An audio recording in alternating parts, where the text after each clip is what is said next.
Okay, words of wisdom. We read some of them and had a very long and deep discussion about what's happening here. What are these people saying, and why are they telling us how to save the planet? What should we do as Muslims? What discussion we need to have? And I have chosen these amazing people to give not a critical review, but more an evaluation of one of these quotes, which is their favorite. So let's start from Mahad. Mahad, which one have you chosen?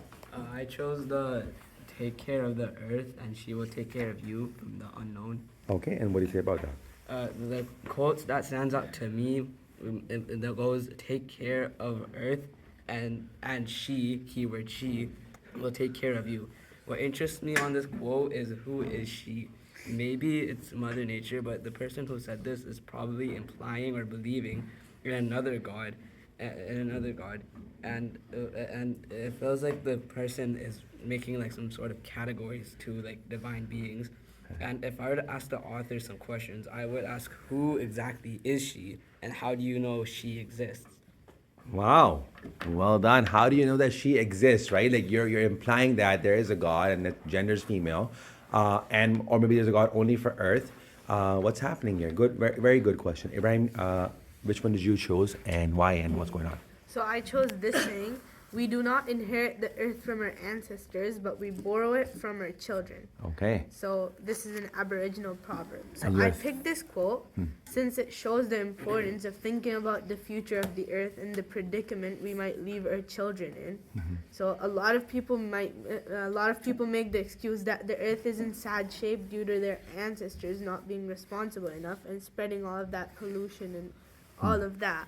So the thing is, it's up to us now to like fix the problem or just whine about it. Like our ancestors spread pollution, and now the earth is like very polluted, and the resources are running out and stuff. And that's how I Okay. think it's And as Muslims, we're not just worrying about our children.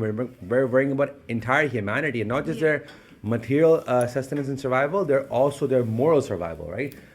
That's something we need to worry about in the long run. Omar, which one did you pick? I picked we do not inherit the earth from our ancestors. Yeah. Here we borrow it from our children. Wonderful. Your thoughts from on the it? Aboriginal proverb.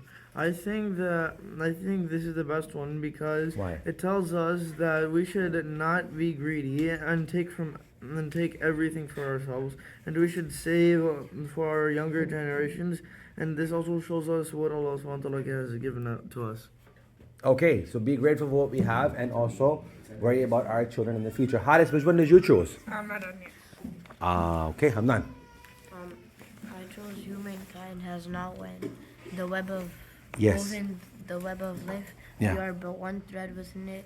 Whatever we do to ourselves, all things are bound together, all things connect. The reason I chose this quote Yes. Louder, Hamdan, louder. The reason I chose this quote is because of how it talks about human beings being all connected. It's kind of like a magnet. And the quote is also talking about the web of life and how we are all connected. The web of life, very interesting. Okay. Ayub, Wahab, which one did you choose? I chose the one that says, never doubt a small group of thoughtful and committed citizens that can change the world. They are the ones who always change everything, right? Yes. So I wrote my favorite quote is the one by Margaret Mead. And the reason I like it is because a long time ago the Muslims were in a battle and they were outnumbered, but they are thoughtful and they did change the world. So it is true, and a small group of thoughtful and committed people can change the world. Okay, it's an objective reality. We know from the Quran that numbers don't matter when it comes to purpose. Akram, are you ready? Which one did you pick? The quote from Margaret Mead: Uh-huh. "Never doubt that a small group of thoughtful, committed citizens can change the world. Indeed, it is the only thing." That's the only thing that has ever done it. And why did you pick Yeah, that? it makes me think anyone can change the world. Even someone young as me and the rest of the class can change the world on however we want. And us kids could make a benefit to the world. We just need to believe in it. Okay, innamal a'malu binniyat, right? Like it's the intention. First have the intention and Allah will provide you with the resource. Haris Riyaz. Now you ready? Yeah. Let's go. The quote I chose is, "We do not inherit the earth from our ancestors, but we borrow it from our children." Yes. And so, as it says, I divided this into three parts: logic, accuracy, and bias. The first one is logic, and the quote makes sense because it's saying our land is not inherited from our ancestors, but we are like settling this. We are setting the stage for our future generation, as our ancestors did before us for us. The other point was accuracy, and this quote is pretty accurate because, as you can see, our ancestors have seemed to set the stage for us and To succeed. yes. And the last one was bias, and this quote seems to be someone who doesn't blame our ancestors for the mistakes that we have, because if this was someone who thought it's our ancestors' fault, they did this before we were even born. This is from someone who doesn't have that bias. Okay, someone who does not have that bias. Wonderful.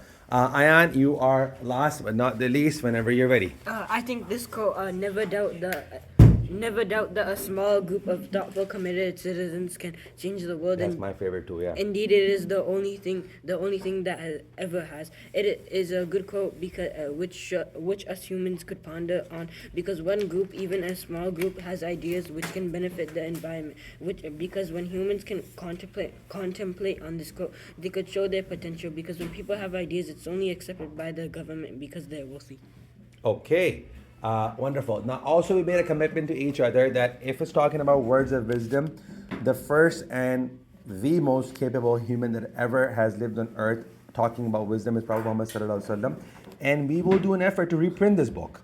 And inshallah, when our children will in the future read this book, the words of wisdom are going to start from the wisest person ever lives on earth, which is Prophet Muhammad Sallallahu Alaihi Wasallam. Okay, wonderful.